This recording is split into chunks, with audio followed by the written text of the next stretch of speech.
Sir,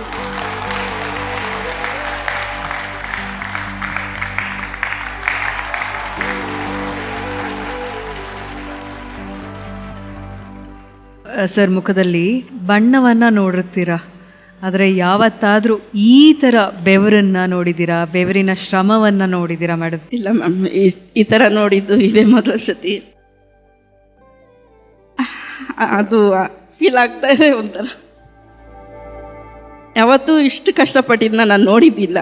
ಅವರು ಏನಿದ್ರು ನನಗೆ ಒಂದು ಮೇಲ್ಸ್ಥಾನದಲ್ಲೇ ನೋಡಿ ಅಭ್ಯಾಸ. ನಿಂಗೋಸ್ಕರ ಏನು ಬೇಕಾದ್ರೂ ಮಾಡ್ತೀನಿ. ಸರ್, ನಿಮ್ಮ ಒಂದು ದಿನದ ದುಡಿಮೆಯ ಬಗ್ಗೆ ನಮ್ಮ ಬೀಗರು ಏನು ಹೇಳ್ತಾರೆ ಅಂತ ಕೇಳೋಣ ಸರ್.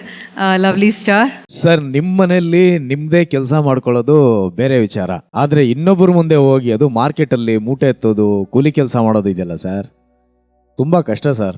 ಅದನ್ನ ನೆನ್ಸ್ಕೊಳ್ಳೋದಕ್ಕೂ ಆಗಲ್ಲ. ನೀವು ಕಷ್ಟಪಡೋಗೂ ಎಲ್ಲೂ ಬೇಜಾರು ಮಾಡ್ಕೊಳ್ಳಿಲ್ಲ. ಅದೆಲ್ಲ ಕಷ್ಟಪಟ್ಟಿದ್ದಾದ್ಮೇಲೆ ಎಲ್ಲೋ ಒಂದ್ ಕಡೆ ಮೂಲೆಯಲ್ಲಿ ನೆಮ್ಮದಿಯಾಗಿ ಮಲ್ಕೊಂಡು ನಿದ್ದೆ ಮಾಡ್ತಾ ಇದ್ರಿ. ಸೊ ಇಡೀ ಜಗತ್ತು ಕೇಳೋದು ಅದೇ.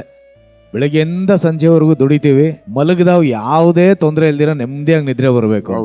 ಇದೆರಡು ಇದ್ಬಿಟ್ರೆ ಅವನಿಗಿಂತ ಶ್ರೀಮಂತ ಪ್ರಪಂಚದಲ್ಲಿ ಇನ್ಯಾವನೂ ಇಲ್ಲ ಸರ್. ಹೌದು ಸರ್, ಖಂಡಿತ ಸರ್. ಅವತ್ತು ನಿದ್ದೆನೂ ಅಷ್ಟೇ ಸರ್, ಫೋನೇ ನಾನು ಆಫೇ ಮಾಡಲ್ಲ, ಎನಿ ಟೈಮ್ ಇರ್ತದೆ. ಅವತ್ತಿನ ದಿನ ಅಷ್ಟು ಕಷ್ಟಪಟ್ಟಿದ್ದು ಏನು ಅಂತ ಗೊತ್ತಿಲ್ಲ ಸರ್. ಮಲಗಿದ್ದೀನಿ, ಏನು ಗೊತ್ತೇ ಇಲ್ಲ.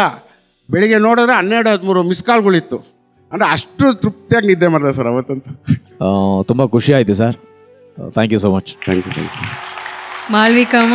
ಪ್ರಭಾಕರ್ ಅವರೇ, ನಾನು ನಿಜ ಹೇಳ್ತೀನಿ, ಪ್ರಾರಂಭದಲ್ಲಿ ನೀವು ಕೆಲಸ ಕೇಳೋದು, ಅವರೇನೋ ಈ ಮೂಟೆ ಹೊರು ಅನ್ನೋದು, ನಾನೇನು ಅನ್ಕೊಂಡೆ ಇದು ಸುಮ್ಮನೆ ಏನೋ ಒಂದು ಸುಮ್ಮನೆ ಹಿಂಗೆ ಮಾಡ್ಬಿಟ್ಟು ಸುಮ್ಮನಾಗ್ಬಿಡ್ತಾರೆ, ಇದರಲ್ಲಿ ಏನು ನಿಜವಾಗ್ಲೂ ಎಲ್ಲ ಮಾಡೋದಿಲ್ಲ, ಇದೇನು ಜೋಡಿ ನಂಬರ್ 1ಗೋಸ್ಕರ ಆ ಥರ ಅಂತ ಅನ್ಕೊಂಡೆ.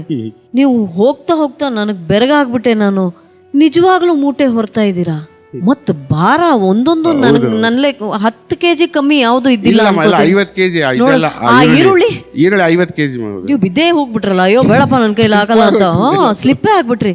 ಈ ಒಟ್ಟು ಜೋಡಿ ನಂಬರ್ 1ಗೆ ಸಾರ್ಥಕತೆ ಕೊಡ್ತು ಅಂತ ಅನ್ನಿಸ್ತು. ನಿಜವಾಗ್ಲೂ ನೀವು ಆ ಮೂಟೆ ಹೊರ್ತಿದ್ದು, ನಿಜವಾಗ್ಲೂ ಪರಿಶ್ರಮ ಪಟ್ಟಿದ್ದು, ತುಂಬಾ ನಿಮ್ ಬಗ್ಗೆ ಅಭಿಮಾನ ನಮಗೆ ಹೆಚ್ಚಿತು. ತುಂಬಾ ಖುಷಿ ಆಗೋಯ್ತು. Thank you. Thank you so much. Chhaya ಅವರೇ, ಇಂಥ ಒಂದು ಸ್ಟಾರ್ ಆಗಿ ಇಂಥ ಒಂದು ಕೆಲಸ ಮಾಡಿದಿರಲ್ಲ, hats off to you sir. ನಿಜವಾಗ್ಲೂ ನೀವೇನು ಪ್ರೂವ್ ಮಾಡಿದ್ದೀರಾ ಅಂದರೆ, ನಮ್ಮಲ್ಲಿರೋ ಅಂಥ ಒಂದು ಈಗೋ ಬಿಟ್ಟುಬಿಟ್ರೆ ನಮ್ಮವ್ರಿಗೋಸ್ಕರ ಅಥವಾ ದುಡಿಯೋಕ್ಕೋಸ್ಕರ, ಹೊಟ್ಟೆಗೋಸ್ಕರ ಒಬ್ಬ ಮನುಷ್ಯ ಏನು ಬೇಕಾದರೂ ಸಾಧನೆ ಮಾಡ್ಬೋದು ಅನ್ನೋದನ್ನ ನೀವು ಹೇಳಿದ್ದೀರಾ ಸರ್. ತುಂಬ ನೋಡಿ ತುಂಬಾನೇ ಒಂಥರ ಆಶ್ಚರ್ಯ ಆಯಿತು, ಖುಷಿ ಆಯಿತು. ನಿಮಗಾಗಿರೋ ನೋವು ಇವತ್ತು ಅವ್ರ ಕಣ್ಣೀರ ಮೂಲಕ ಗೊತ್ತಾಯಿತು. ತುಂಬ ಒಂಥರ ತುಂಬ ಚೆನ್ನಾಗಿತ್ತು. ಥ್ಯಾಂಕ್ ಯು ಸೋ ಮಚ್ ಜಿ ಕನ್ನಡ ಇಂಥ ಒಂದು ಆಕ್ಟಿವಿಟಿನ ಪ್ಲಾನ್ ಮಾಡಿದ್ದಕ್ಕೆ. Thank you so much.